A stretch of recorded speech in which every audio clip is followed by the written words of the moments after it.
Market tidak pernah bergerak karena garis. Market bergerak karena ekspektasi. Ekspektasi tentang suku bunga, ekspektasi tentang inflasi, ekspektasi tentang pertumbuhan ekonomi. Ini bukan minggu untuk teknikal. Minggu ini untuk penyesuaian ekspektasi. Pertanyaannya hanya satu. Apakah dolar Amerika masih layak dipertahankan sebagai raja atau mulai kehilangan momentumnya? Mari kita bedah secara struktural. Di video ini, kita akan membahas top 5 pair dengan analisa teknikal dan fundamental untuk melihat peluang market yang benar-benar relevan minggu ini. Analisa fundamental. Mari kita mulai dari mata uang utama, yaitu dolar Amerika Serikat. Minggu ini, USD memiliki 3 pilar besar. FOMC Minutes akan memberikan jawaban. Seberapa serius The Fed untuk mempertahankan suku bunga tinggi? Jika notulen menunjukkan kekhawatiran terhadap inflasi, maka menandakan sikap hawkish. Jika nada mulai fokus pada risiko perlambatan, maka menandakan sikap dovish. Lalu kita masuk ke GDP. GDP adalah cermin daya tahan ekonomi. Jika angka di atas ekspektasi, artinya ekonomi belum melambat. Suku bunga tinggi masih bisa bertahan. Imbal hasil naik, USD menguat. Namun jika GDP di bawah ekspektasi, membuka ruang penurunan imbal hasil, dan itu bisa memukul dolar. Kemudian core PCE. Ini adalah favorit The Fed, bukan CPI, tapi PCE. Jika PCE naik, harapan pemangkasan suku bunga akan mundur. Jika PCE turun, market akan mulai pricing dovish. Akhir pekan bisa menjadi hari paling menentukan arah dolar bulan ini. Sekarang kita pindah ke Eropa. Euro minggu ini fokus pada PMI. PMI adalah indikator dini aktivitas ekonomi. Jika PMI membaik, maka artinya narasi resesi Eropa melemah. Euro bisa naik untuk sementara. Namun jika PMI lemah, Euro kembali dalam tekanan struktural. Untuk pound sterling, ceritanya lebih agresif. Minggu ini GBP memiliki CPI, wage data, retail sales, PMI. Jika inflasi Inggris tetap tinggi, Bank Sentral Inggris bisa tetap hawkish, dan itu bisa mendorong GBP. Namun jika CPI turun tajam, pound sterling akan kehilangan daya tarik. Secara struktur, GBP lebih volatil dibanding EUR minggu ini. Kanada menghadapi CPI.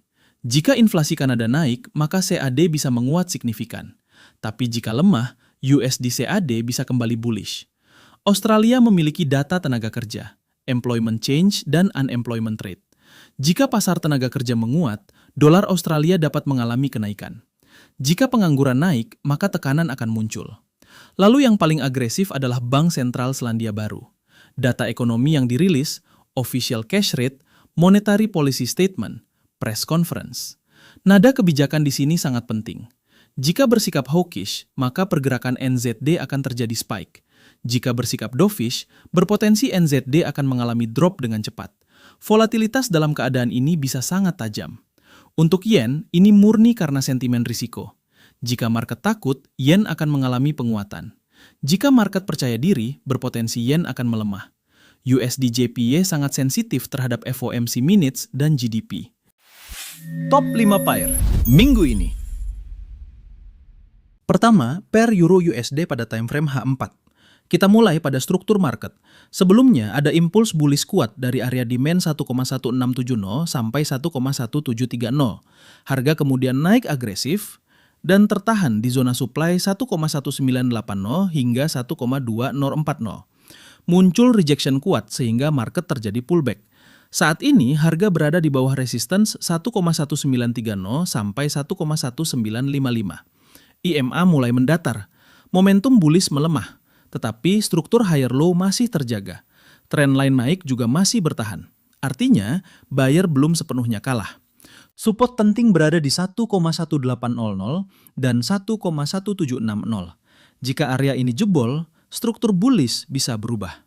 Kesimpulannya, market sedang dalam tekanan dan menunggu katalis untuk breakout. Skenario trading. Skenario bullish akan valid jika harga mampu break dan close kuat di atas resistance 1,1930 dengan momentum yang solid.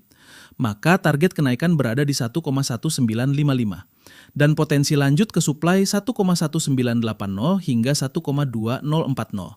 IMA kembali melebar bullish, itu tanda buyer kembali dominan.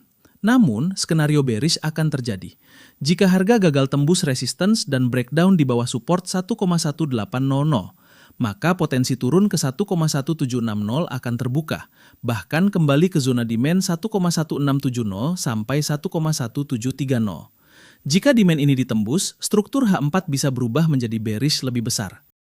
Ingat, market tidak bergerak karena opini, market bergerak karena keseimbangan supply dan demand. Tugas kita bukan menebak, tugas kita adalah menunggu konfirmasi, lalu eksekusi dengan disiplin dan manajemen risiko yang terukur. Kedua, pair GBP USD pada time frame H4. Struktur besar masih menunjukkan bias bullish. Kita melihat higher low terbentuk di sekitar 1,3500. Moving average besar masih menjadi support dinamis dan trendline naik masih terjaga. Namun, EMA jangka pendek mulai mendatar. Ini adalah tanda konsolidasi. Resistance terdekat berada di 1,3680 dan 1,3720. Supply kuat berada di 1,3760 hingga 1,3820. Support krusial berada di 1,3505. Jika level ini ditembus, maka struktur bisa berubah. Saat ini harga berada di tengah medan perang, dan profesional trader tahu, jangan pernah menyerang di tengah, tunggu harga melakukan break. Skenario trading. Skenario bullish akan valid jika harga mampu break dan close kuat di atas resistance 1,3720. Target kenaikan bisa membawa harga kembali ke area supply 1,3760 hingga 1,3820. Namun, skenario bearish akan terjadi jika harga gagal tembus resistance dan breakdown di bawah support 1,3505. Maka potensi turun ke 1,3475 akan terbuka, bahkan kembali ke zona demand 1,3430 hingga 1,3360. Ingat, market tidak bergerak karena harapan, ia bergerak karena likuiditas. Range saat ini adalah jebakan bagi trader yang tidak sabar. Tunggu breakout, tunggu reaksi di zona besar. Biarkan market memberi sinyalnya, karena dalam trading, kesabaran bukan pilihan, kesabaran adalah strategi. Ketiga, pair USD JPY pada time frame H4. Struktur market sudah bearish, breakdown dari 158 sangat impulsif. Harga sekarang bergerak dalam descending channel. EMA cepat, sudah memotong ke bawah EMA lambat. Harga berada di bawah kedua EMA. Ini tanda momentum seller masih dominan. Zona penting yang harus kita perhatikan. Resistance kuat berada di 154 hingga 154,80. Sementara zona supply besar berada di area 155,50 hingga 156,90. Selama harga di bawah area ini, maka tekanan turun masih valid. Support terdekat berada di 152,10, kemudian 151,54, dan area demand besar di 149,40 hingga 150,90. Secara teknikal, bias masih bearish. Skenario trading. Skenario bullish hanyalah koreksi. Jika harga mampu break dan close kuat di atas resistance 154 hingga 154,80, maka target kenaikan menuju zona supply di 155,50 hingga 156,90. Ini sifatnya hanya koreksi selama struktur besar belum berubah. Skenario bearish, probabilitasnya lebih tinggi. Jika harga gagal menembus 154,80 dan muncul rejection, maka potensi penurunan menuju area support 152,10 hingga 151,54. Bahkan menuju zona demand di 150,90 hingga 149,40.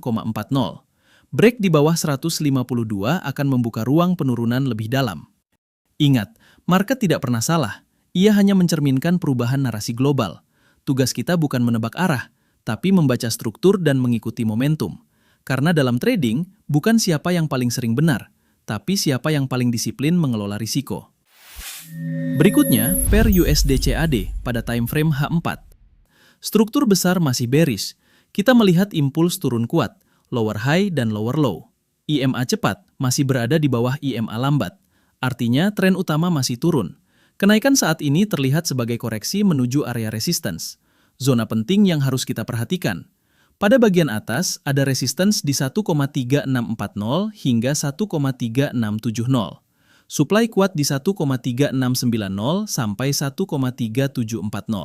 Pada bagian bawah, Support terdekat berada di 1,3580 dan 1,3550. Demand kuat di 1,3530 sampai 1,3480. Selama harga belum break dan close kuat di atas 1,3740, bias masih cenderung sell on rally.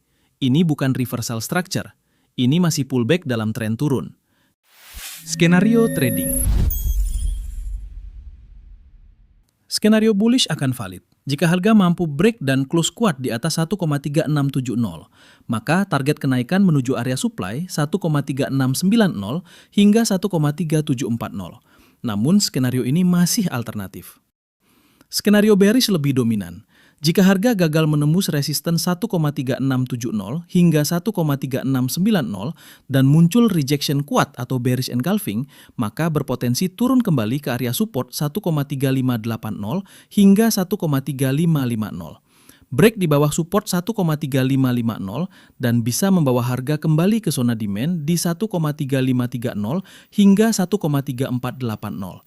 Dan jika demand ini ditembus, maka penurunan lanjutan akan lebih dalam. Market tidak bergerak karena harapan. Market bergerak karena struktur. Tugas kita bukan menebak. Tugas kita adalah menunggu konfirmasi di zona terbaik. Area mahal, kita jual. Area murah, kita beli. Dan selalu disiplin pada risk management. Dan yang terakhir, gold pada time frame H4. Sekarang kita lihat struktur market. Harga membentuk impuls naik kuat.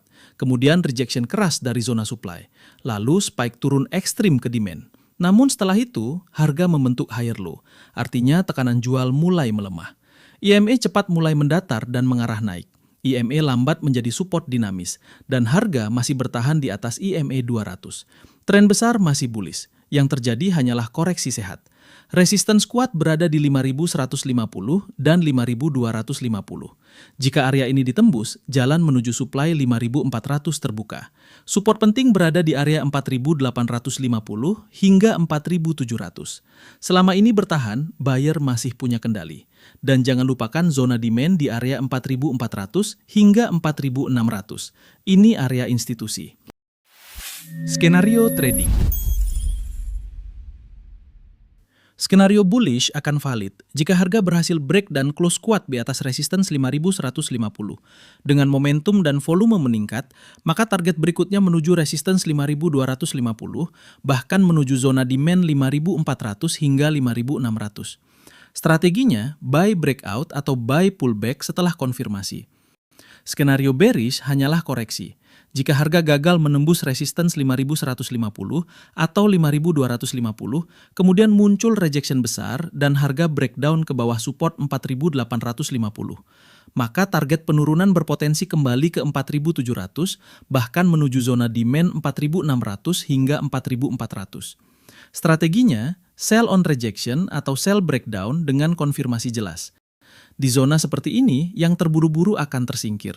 Market tidak pernah salah. Yang salah adalah kita yang terlalu cepat mengambil keputusan. Tunggu konfirmasi, ikuti struktur, biarkan market yang membayar kesabaranmu. Jika kamu merasa analisa seperti ini membantu kamu membaca market, jangan lupa like, subscribe, dan bagikan ke sesama trader. Trade smart, manage risk, dan semoga profit konsisten.